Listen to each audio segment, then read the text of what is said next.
His fifth handler returned to control in failure. Elias Thorne's difficulty rating was now S-class. The director looked coldly at Liam. He reminded Liam of his previous assessment. The report had called Elias Thorne a hopeless romantic. Liam spent 3 hours defending his work. He insisted he had not been negligent. The director waved a hand in dismissal. He told Liam to handle the asset personally. The mission was simple: get Elias into a relationship. Honestly, Liam was terrified. 3 years ago, he had infiltrated Elias's life. He had posed as a female aide named Leah. He worked tirelessly by Elias's side. They weathered political exile together. Liam ensured Elias followed the primary timeline. When Elias showered, Liam handed him a towel. When Elias wrote letters, Liam prepared the stationery. When Elias needed to eliminate a threat, Liam supplied the means. His dedication had been absolute. He became Elias's most trusted confidant in a month. Elias grew deeply attached to him. Liam needed an exit strategy. He chose a dramatic path over quiet retirement. Senator Davenport staged a violent coup attempt. At the critical moment, Liam took the bullet for Elias. He had aimed his body for a fatal wound. Death was immediate and clean. He never got to deliver his well-rehearsed last words. Now he had to return with a new identity. Liam devised a new cover as a Secret Service agent. His 3 years as Leah had been exhausting. He had to wake before dawn for hair and makeup. He wore layers of clothing and constricting dresses. He walked carefully, unaccustomed to the attire. Other aides had swarmed him constantly. They tried to extract secrets about Elias. They called him sister with false sweetness. Some saw him as a rival for Elias's attention. They whispered that he had bewitched the future leader. Nobody believed a sorceress could be nearly 6 feet tall. He sometimes wanted to reveal his true form. His goal was to help Elias find love. Then he could finally retire with his bonus. He pictured a peaceful world for his vacation. He looked in the mirror, dressed in his agent's suit. He was handsome and stood tall, but something felt forgotten. He stroked his chin, lost in thought. The unit chief burst into the locker room. He slapped Liam's shoulder forcefully. He told the new guy to stop daydreaming. Their shift change was in 5 minutes. The blow left Liam's shoulder aching. He stood post in the White House rose garden. His partner gave him a sly wink. The other agent claimed he needed the restroom. He promised to be right back. An hour passed, and the man was still gone. Liam was stuck with a seasoned slacker. He decided to make his own opportunities. Standing here would accomplish nothing. He needed to find a way to see Elias. He broke off a small twig. Liam squatted down, studying the layout of the grounds. The sun warmed the fragrant flowers. The combined scent made him drowsy. He eventually sat on the grass, dozing off. His head nodded forward. He muttered Elias's name under his breath. He wondered what the president was doing. A cool voice answered from above him. The voice stated that he was watching Liam. The words struck him like lightning. Liam shot up into a kneeling position. He wished he could bury his head in the dirt. He stammered out a greeting to the president. A sharp voice, belonging to an aide, cut in. The aide accused him of gross negligence. He declared the crime was punishable. Liam's new career was about to end abruptly. He instinctively grabbed the president's leg. Excuses tumbled from his mouth. He claimed it was a momentary lapse. He blamed the garden's overwhelming fragrance. He suggested a potential chemical agent was used by an enemy. He promised to launch a full investigation. Elias repeated the word chemical agent calmly. His tone revealed no emotion. He ordered Liam to raise his head. Liam pinched his own leg hard. He adopted a look of stoic resistance. He looked up into Elias's deep eyes. The boy he knew was gone. The president's face was one of cool authority, but his eyes held a complex storm of emotions. It was like a hidden mountain lake. The surface was calm, but the depths were deadly. Liam thought he saw hatred mixed with wild joy. As Liam stared, Elias suddenly smiled. He asked if anyone had told Liam something. He said Liam resembled an old friend of his. A cold dread spread up Liam's spine. He suddenly remembered what he had forgotten. He had not changed his face. His appearance as Leah was his own. He knew Elias Thorne's sharp mind. This brief pause was enough for suspicion to bloom. Liam covered his face with his sleeve. He spoke in a choked voice. He suggested the president meant his sister. Elias's hand shot out, gripping his jaw. The president stated his former aide arrived at 16. She never once mentioned having any family. He questioned where this brother came from. Liam's mind raced for an excuse. He had never bothered to invent a backstory for Leah. He glanced at the stern-faced senior aide. He felt one wrong word would lead to his ruin. The pressure mounted with each passing second. Elias's fingers tightened on his chin. Liam blurted out a desperate fact. He stated his sister told him a secret. The president has a small mole on his left buttock. The old aide recoiled in shock. His face showed utter disbelief. Elias suddenly laughed. His thumb caressed Liam's chin. His eyes were cold, but his touch was warm. Liam felt like prey under his gaze. Elias finally spoke in a slow, deliberate tone. He mused about their shared intimate knowledge. He remarked that the siblings must be very close. Liam felt the president's teeth were gritted. Elias said the word siblings with strange force. Revealing the secret felt perverse. But Elias had made the first move years ago. He had been soaking in a private sauna. Liam waited discreetly outside as usual. He was nearly asleep when Elias shouted. The president yelled, asking who was there. Liam feared an assassin had appeared. He rushed inside immediately. He saw only Elias, draped in a thin towel. Elias's expression was dark as a storm. He ordered Liam to get out. Liam quickly turned away, apologizing. But Elias grabbed his arm, stopping him. The president's voice was a low growl. He dared Liam to try and leave. Sounds of splashing water mixed with quiet sobs. It sounded like someone was in distress. Liam risked a glance back. He saw only Elias's muscular, water-slicked chest. Elias asked in a low voice if he wanted to look. Before Liam could answer, Elias acted. He cupped Liam's chin. He pressed Liam's other hand to his chest. His voice was husky. He offered his own body to look at. Liam was bewildered by the strange words. He wondered if the heat had affected Elias's mind. He tried to leave, but Elias pulled him into the sauna. Elias's expression was serious. He insisted Liam must stand guard. He said he felt safer with him there. It was a strange sort of reassurance. The humid air filled the small room. Liam worried about his disguise. He muttered about the impropriety between men and women. Elias's gaze swept over his chest. He said it did not matter. He told Liam he did not see him as a woman. Liam felt a flash of indignation. He wanted to stuff his disguise with watermelons. Elias claimed he was scared. He commanded Liam to guard his virtue. He said his body was for his future wife only. Those were his exact words. The heir to a political dynasty spoke like this. Liam's report had been accurate. Elias was indeed a hopeless romantic. When Elias stood up, he seemed to stumble.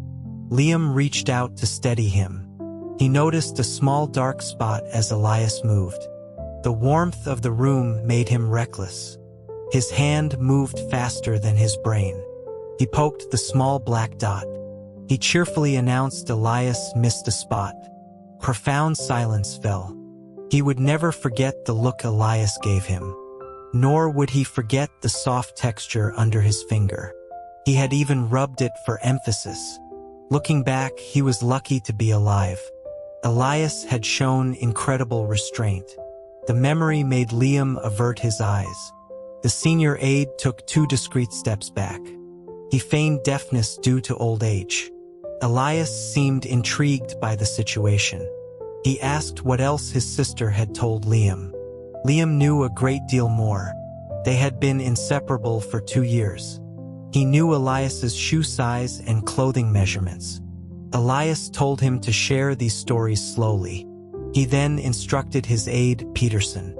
He ordered a suite to be prepared for Liam. It was the presidential guest suite. Peterson seemed stunned by the order. He started to protest about the suite status. Elias cut him off with 2 sharp words. His voice held the full weight of his office. Peterson scurried away to follow the command. Liam noted the change in Elias. He was no longer the unguarded boy from before. He was now a commander-in-chief. He couldn't just be a simple, romantic fool. Liam was lost in his thoughts. He did not notice Elias had stopped walking. He walked straight into the president's back. The impact made him wince in pain. He complained about how solid Elias was.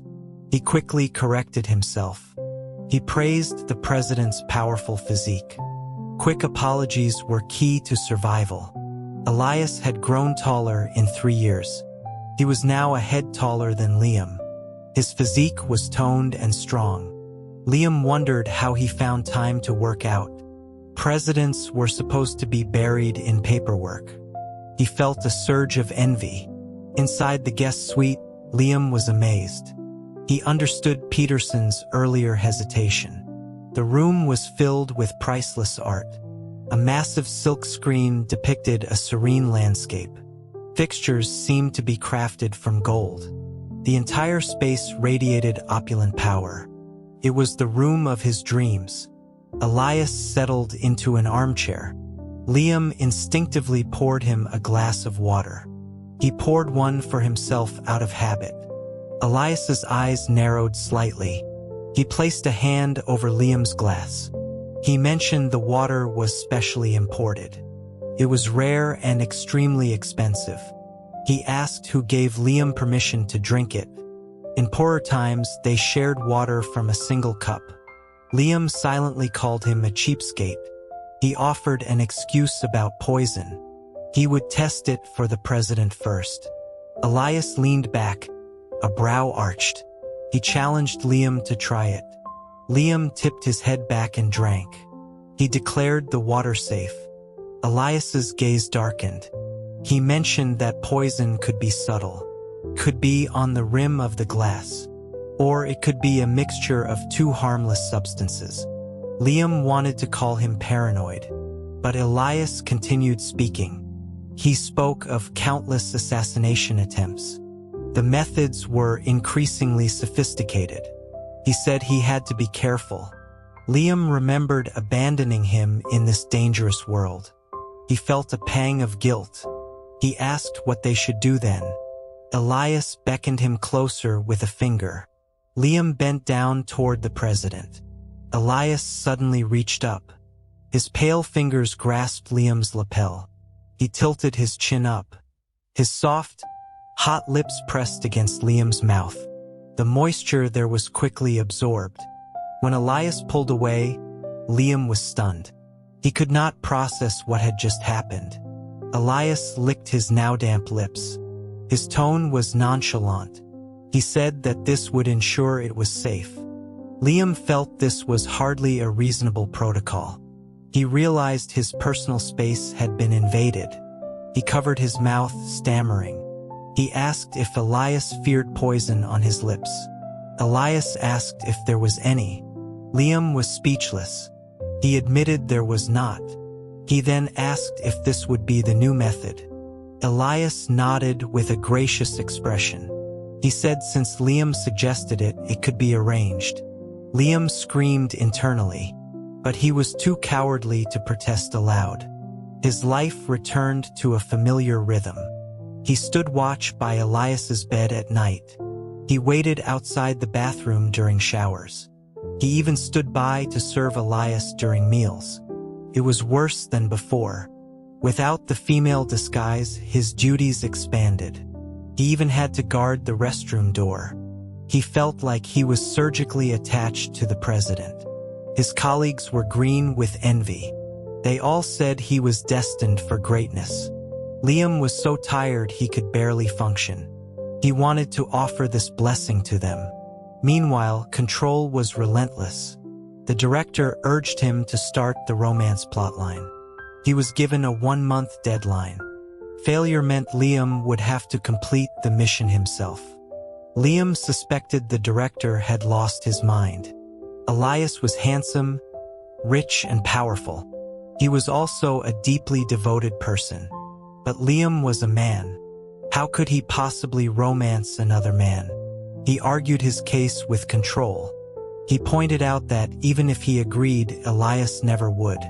A strange and telling silence came from the other end. The director seemed to struggle for words. He finally just said good luck. Then he abruptly ended the connection. So Liam began his matchmaking duties. He was determined to find Elias a perfect partner. First on the list was Amelia Vance, a senator's daughter. She was graceful, intelligent, and beautiful. She and Elias looked like a perfect power couple. Her delicate, swaying walk was particularly notable. She seemed to stumble as she approached. This was the perfect opportunity. She would fall into Elias's arms. He would catch her waist. They would spin in a romantic, physics-defying circle.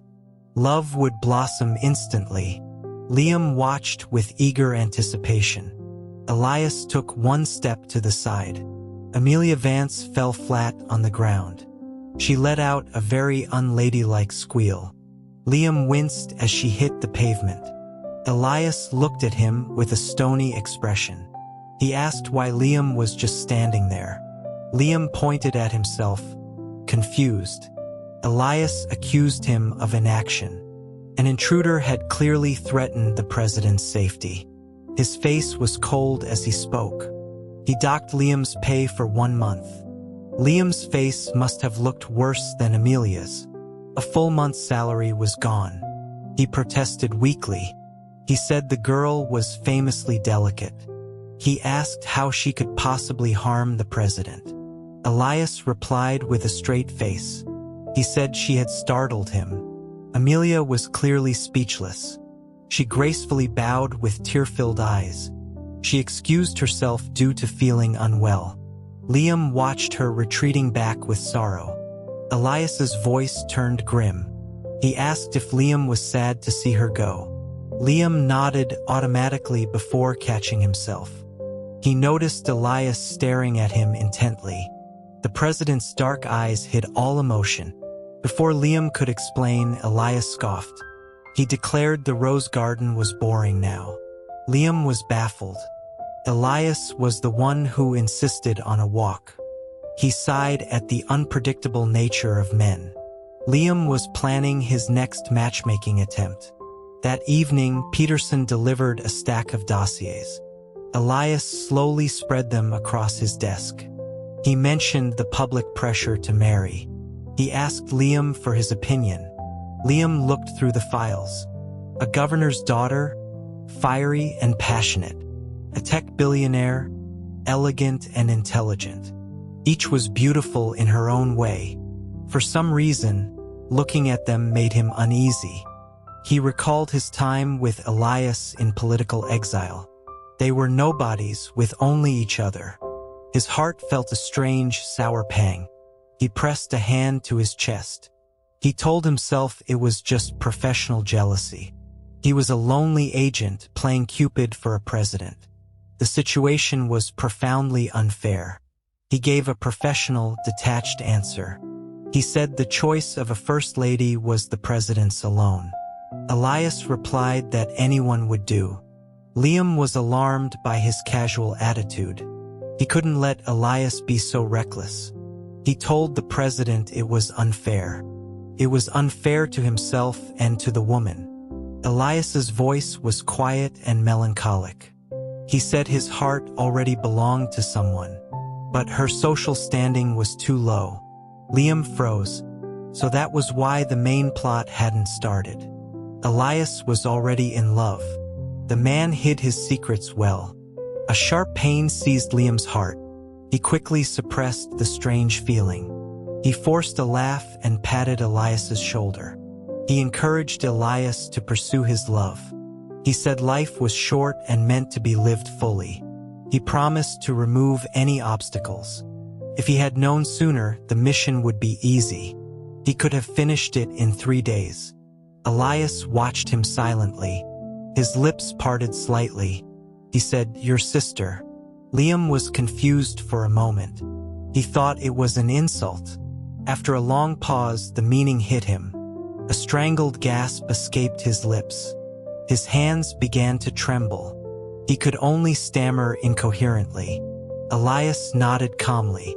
A hidden smile seemed to play in his eyes. He stated he was in love with Liam's sister. He then called Liam his brother-in-law. The term was polite but terrifying. It sent a wave of panic through Liam. He desperately avoided Elias's gaze. He tried to invent an excuse for his sister. Elias spoke in a flat tone. He said he had her grave exhumed. The coffin was empty. If Liam claimed she was dead, Elias would join her. The calm delivery of this threat was horrifying. A man who would desecrate a grave was unstable. Liam struggled for a response. He claimed he didn't know her whereabouts. He said they had lost contact long ago. He laughed nervously, trying to escape. Elias's hand clamped down on the back of his neck. His fingertips were warm but carried a chilling pressure. Elias's voice was light but deadly. He said that made Liam useless. Perhaps he should be disposed of. The threat was unspoken but perfectly clear. Liam was terrified. The sweet, clingy boy he knew was gone. This man was a dangerous predator. Elias's warm breath was on his neck. He feared Elias would bite him. He quickly declared his own value. He promised unwavering loyalty to the president. He stood frozen, not daring to look back. After a long moment, Elias laughed softly. He said there was one thing he needed from his brother-in-law. The title sounded like a curse. Elias led him to a private room. He handed Liam a woman's dress. The style was hauntingly familiar. For a second, Liam thought he was exposed. He stammered that he was a man. Elias seemed to be waiting for that. He strode forward and pulled open Liam's jacket. He said he would help. Liam tried to resist but was overpowered. Elias had grown much stronger. He was pushed against a desk. Elias put the dress on him. He fumbled with the skirt sash. He couldn't figure out how to tie it. Liam was wearing only his trousers underneath. Elias bent close to his waist. His hot breath tickled Liam's skin. The sensation spread through his body. Liam's face felt warm. He finally gave Elias instructions. He explained how to thread and tighten the sash. Elias chuckled softly. He tied it securely. He then placed his hand on Liam's waist. His long fingers rested on Liam's abdomen. He murmured how slender it was. His arm wrapped around Liam's waist. Liam was pulled tightly against him. He had to tilt his head back to see Elias's face. The president's eyes were full of amusement. His hand tightened. He said this waist was identical to his sister's. The comment was intensely intimate. Liam blurted out a question. He asked when Elias had ever touched his sister's waist. Elias raised an eyebrow. He said they had done more than just touch. His other hand gently cupped Liam's cheek. He claimed that he and she had a secret engagement. Liam was shocked. He nearly protested that he knew nothing of this. He managed to hold his tongue. He forced himself to sound surprised. Elias's eyes were soft like water. He said they slept in the same bed on cold nights. They shared single rations of food. When he had a fever, she held him. She sang him lullabies from her homeland. When others bullied him, she sought revenge for him. She promised to see him rise to the top. She swore to protect him for life. As he spoke, his grip on Liam's waist trembled. Liam's heart skipped a beat. Elias's words were technically true, but the context felt completely wrong. They shared a bed because resources were scarce. He had feared they would both freeze or starve. Elias got sick defending Liam's honor. Davenport had made a crude pass at Leah. Elias had dragged them both into a freezing river. It was the only way to stop the assault. Elias had been feverish for 3 days. Control provided no medicine. Liam had used his own body heat to keep him warm. It was a bond forged in hardship. From Elias's mouth, it sounded like a romance. Dressed in the familiar female attire, Liam followed him. Elias sat him before a large mirror. He skillfully took a comb to Liam's hair. His movements were gentle and practiced. His hand trembled slightly. Liam met his soft gaze in the mirror. Elias's eyes shimmered with unshed tears. He said in a low voice that he had practiced. He recalled her hair was always messy. He had wanted to comb it for her, but she was always too busy to sit still. Liam replied without thinking. He said being busy left no time for hairstyles. He met the intense gaze in the mirror. He realized his mistake too late. He quickly added that his sister would think that. After a moment, Elias nodded. He agreed the assumption was logical. Liam decided to remain silent. He missed the faint smile on Elias's lips. He looked at his reflection. Even he was startled by the resemblance. He looked exactly like he did 3 years ago. Elias watched him for a long time. Then he extended a hand. Liam took it instinctively. He tried to pull back from the searing heat, but Elias tightened his grip. He threaded his fingers through Liam's. He led him through the rose garden. They passed the pond where they once fell. Aides averted their eyes as they passed. They walked to a remote, abandoned building. Inside, they heard a deranged laugh. The voice was familiar. It was Senator Davenport. Liam looked at Elias in shock. Elias squeezed his hand. He told him not to be afraid. Davenport couldn't die yet, but his time was short. The last part of the sentence was a whisper. Inside the room, the scene was grim. Davenport was chained to a wall. His hair was wild, his eyes unfocused. He laughed louder upon seeing them. He taunted Elias. He said Elias wouldn't kill him, not if he wanted to know where she was. He then looked up and saw Liam. His words died in his throat. Davenport's pupils constricted in terror. The chains rattled as he struggled. He screamed that she had returned. He insisted it was impossible. He yelled that he was the chosen one. He screamed that they had made a mistake. He became more agitated. He lunged towards Liam, ignoring his chains. He shrieked that Liam should have stayed dead. Liam remembered Davenport's past cruelty. He had called Elias a worthless mutt. He had forced Elias to eat garbage off the floor. He had denied him warmth in winter. He had destroyed offerings for Elias's late mother. Rage boiled up inside Liam. He rushed forward and punched Davenport.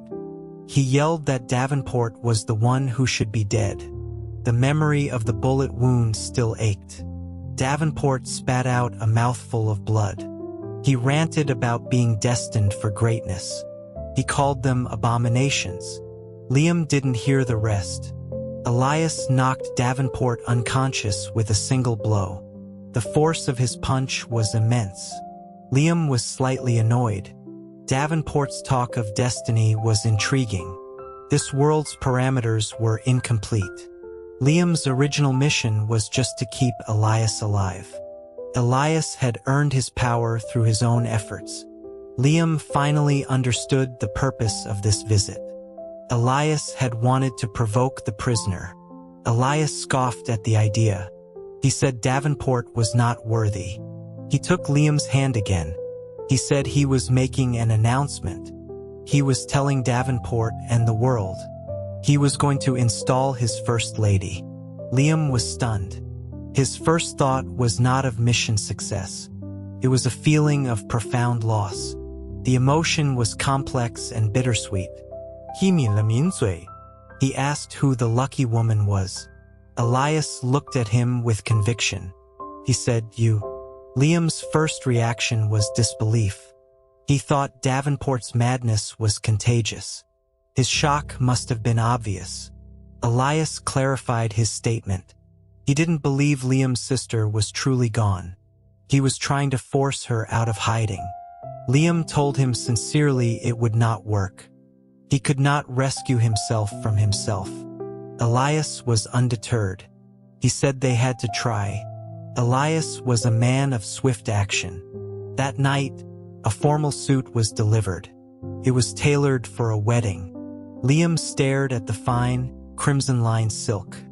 A wave of dizziness washed over him. His mind screamed at him to run, but his feet were rooted to the floor. He couldn't move while holding the suit. He was not blind to Elias's feelings. He remembered a senior agent's advice. Love, when hidden from the mouth, escapes through the eyes. Elias had been like a loyal dog. He followed Liam everywhere with devotion. Every time Liam looked up, he met that gentle gaze. That was why he had run. He was a man. If Elias knew the truth, his love would turn to disgust. He would see Liam as a manipulative fraud. Elias's own father had used deceit in love. He had lured Elias's mother with lies. Then he had discarded her without a second thought. Elias hated deception above all else. Control's voice snapped him out of his reverie. The director's tone was teasing. He asked if Liam was speechless with joy. Liam finally found his voice. He said he was thinking about an escape plan. The director called him a fool. He reminded Liam the mission was nearly complete. Liam protested that Elias loved someone else. He loved a woman who never existed. Control asked who that person truly was. Liam fell silent. The director told him not to overthink it. The person by Elias's side was him. The person Elias missed was him. Liam brought up the most important fact. He was male. Control's response was blunt. He said that didn't matter. The experiences were real. He suggested Liam just try it. He added that Liam clearly had feelings for Elias. The accusation hit its mark. Liam stammered, asking how he knew. The director cursed him out. He said Liam had been moping since his death. He wasn't blind to his agent's depression. Liam worried about Elias's reaction to the truth. The director's voice became complicated. He told Liam to get his intelligence checked. When Liam asked what he meant, he sighed. The director made a frustrated promise. If Elias rejected him, Control would destroy this world. He would personally erase Elias from existence. A sudden tightness gripped Liam's chest. He cried out, "No!" The director sounded satisfied. He accused Liam of switching loyalties. He told them to play their love games. He was done with the matter. Liam barely registered the last angry words. He held the suit with new determination. He had seen enough romantic stories to know the basics. That night, he had Peterson bring him romance novels. He studied stories of poor scholars winning rich ladies. He felt the dynamic was fitting. He was the poor scholar. Elias was the rich, powerful lady. He stayed up all night studying. The next morning, he put his plan into action. He started by bringing Elias breakfast. Peterson looked haggard. He said the president had worked late.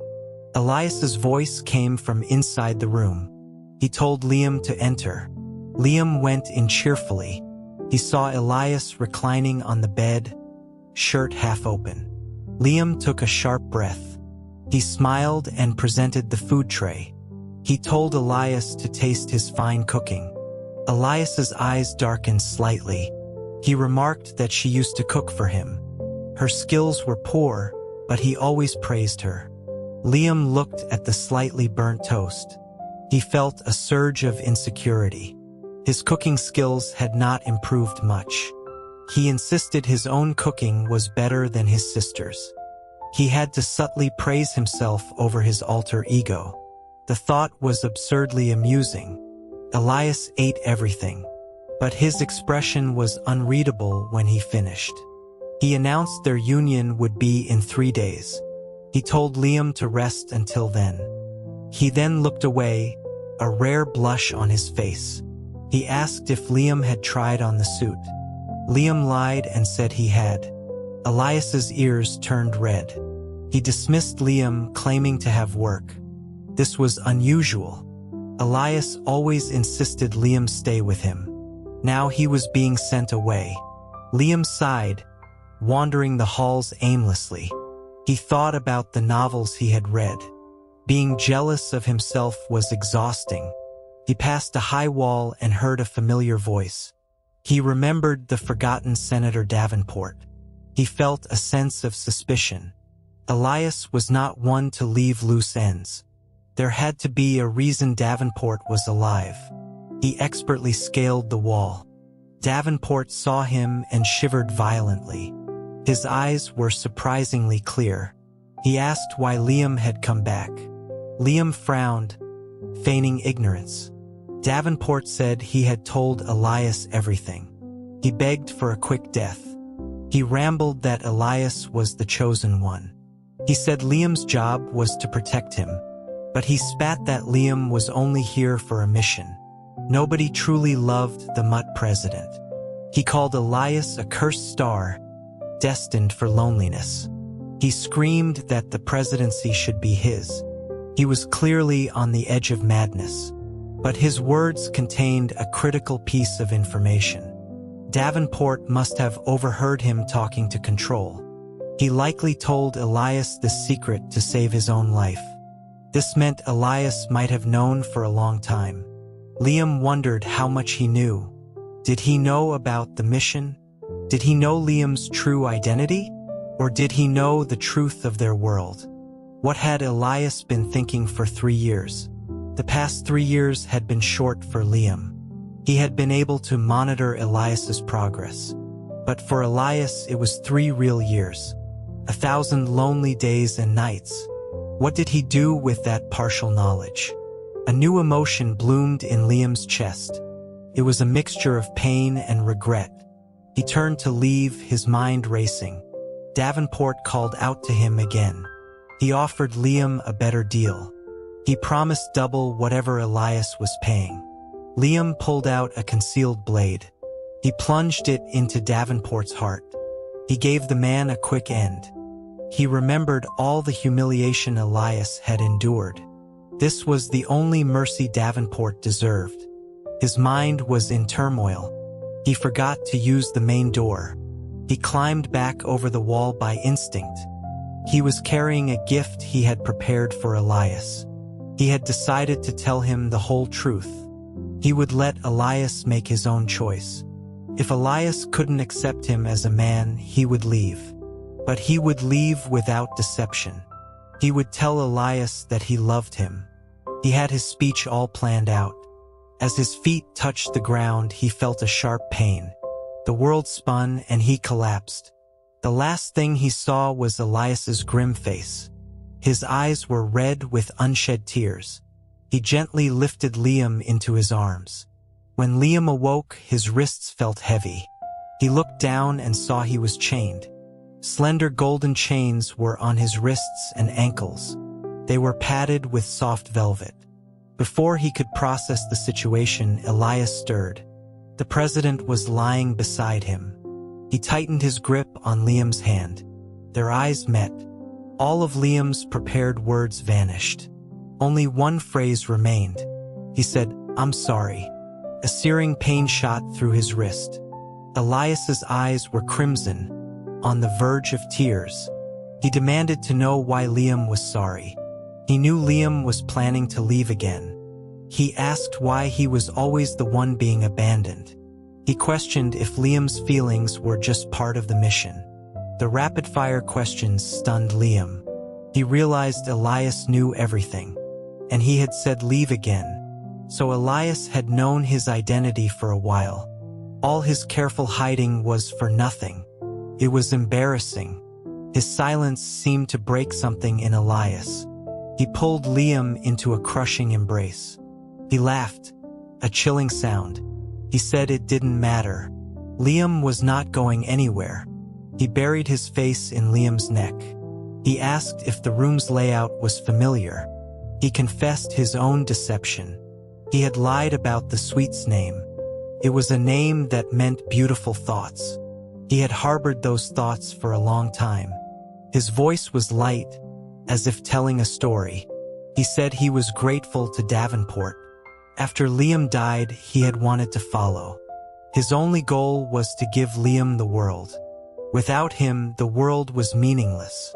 But he needed revenge first. Davenport broke after only a few hours of interrogation. He confessed to hearing Liam talk to the air. Liam tensed. It must have been him arguing with control. Elias confessed his feelings had started early. He said Liam's female disguise was rather clumsy, so he had known almost from the start. Liam rattled the chains on his wrists. He asked Elias to release him. Elias refused like a stubborn child. He said if he did, Liam would run. He had waited for so long. He thought Liam's return was just a dream. He kept Davenport alive as proof.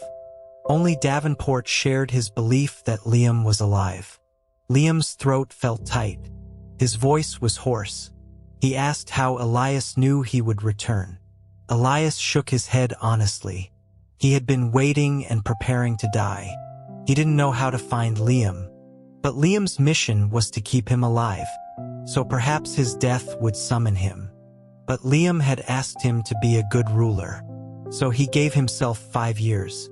If Liam didn't return, he would end his life. His voice brightened. He said Liam hadn't made him wait too long. Hot kisses fell on Liam's shoulder and neck. 1,000 days and nights. He said it wasn't too long. Tears welled in Liam's eyes. They fell onto Elias's hand.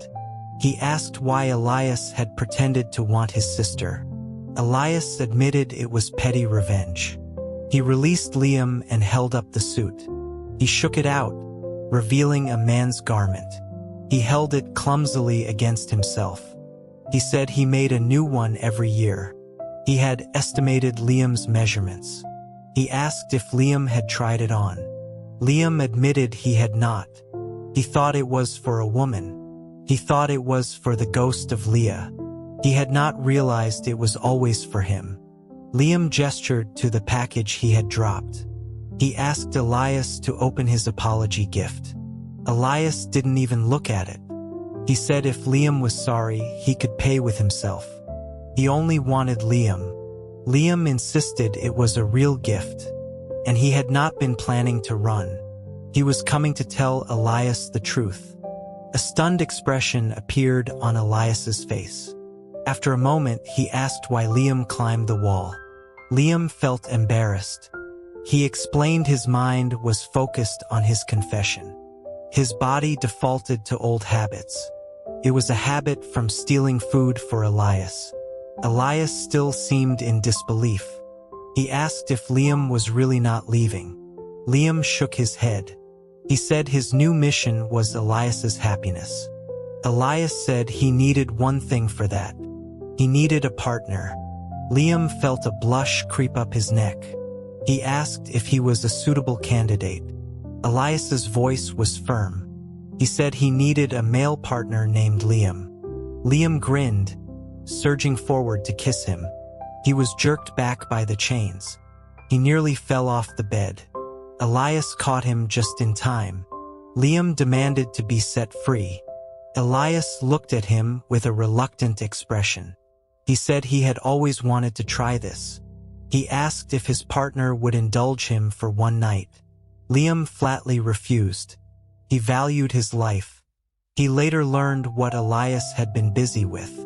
He had already announced his intention to take a male spouse. The entire cabinet had protested. He had overruled every single objection. The announcement was made on Liam's first day back. Looking back, his calm demeanor in the garden was an act. He had almost been fooled. He asked Elias how he knew he had returned. The timing had been perfect. Elias put down his pen. He patted his lap.